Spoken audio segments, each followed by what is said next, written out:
Right guys, so welcome to block 6. So I'm just going to run you through the 4 days worth of training, and I'm going to tell you what the demands are of those 4 days worth of training are going to be on your body, and then I'm going to go through some specific instructions as far as recoverability at this point. So you've accumulated 6 blocks of training at this point, so some of you are probably going to find that your shoulders, your back's getting a bit tweaky, and I'm going to introduce a couple of little things on your rest days that are going to help no end. So before we start, I'm just going to run you through your sessions. So Monday is your specifics press. We've basically got our strongman overhead, which rotates around a log, a dumbbell or an axle. We've got bench and then some shoulder stability, and then I'm going to put some work together for you from a thoracic spine, scapula, stability and movement perspective. So that's going to encompass day 1. Day 2, we've got front squats, deadlift, farmers, and then some back and core assistance work. This is going to be a heavy day, so I'm going to spend a little bit of time working on your hips. I'm going to spend a little bit of time firing up the external rotators, because when you're in your squat or your deadlift position, what we want to be encouraging you to try and do is forcing those knees out. That creates almost tension through your legs, like your legs are an elastic band, which then helps you get out the bottom of the hole, either in your deadlift or your squat. So we're going to be firing up the external rotators, and then I'm going to do a little bit of work for your lats, and I'll talk a bit more about the importance of your lats as far as squatting, deadlifting are concerned as we go through those sessions. Thursday is again some more sort of pressing type movements.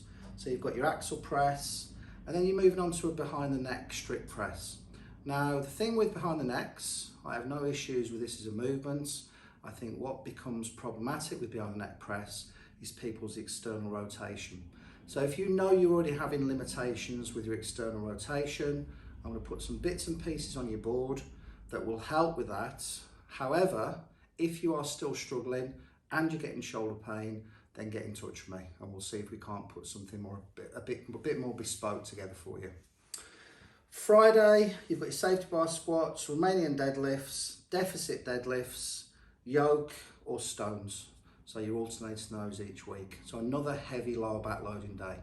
So like we did on the last block, I'm going to give you some lower back recovery, and I am going to do some work for hamstrings and some work for the hips to make sure you can hit depth, keep those knees pushed out so you're externally rotating the femurs, and keep tight through the lower part of your body.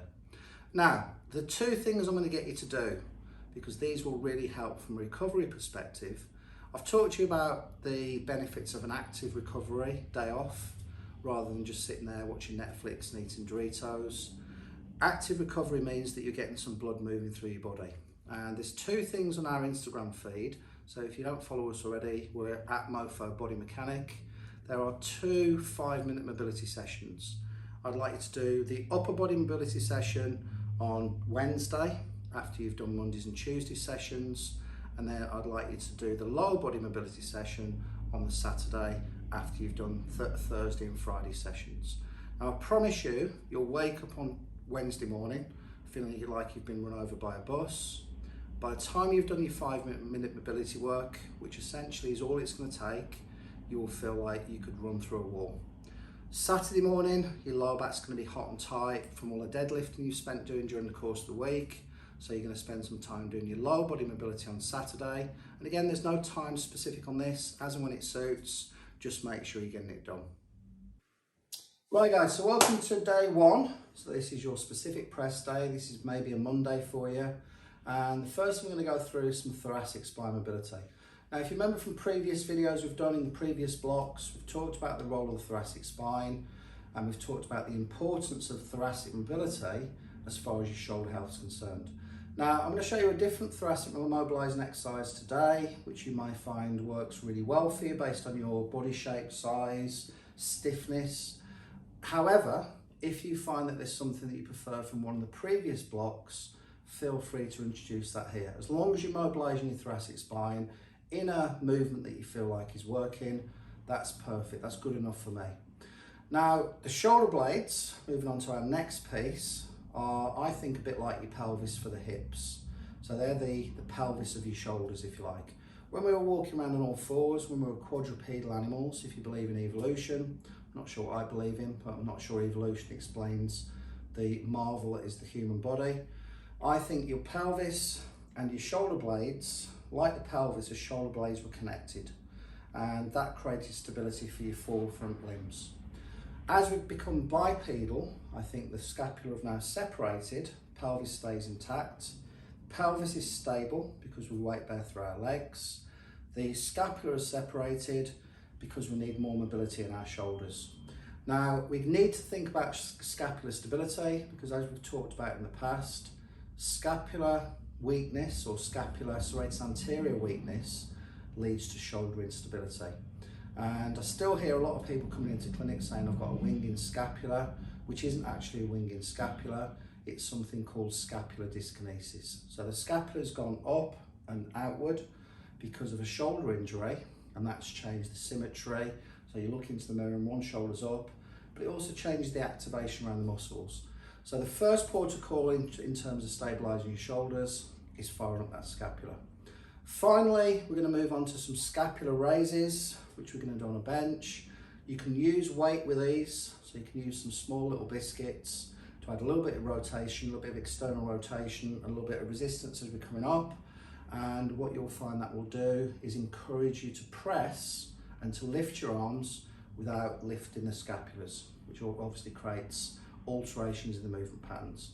So, on to the first exercise.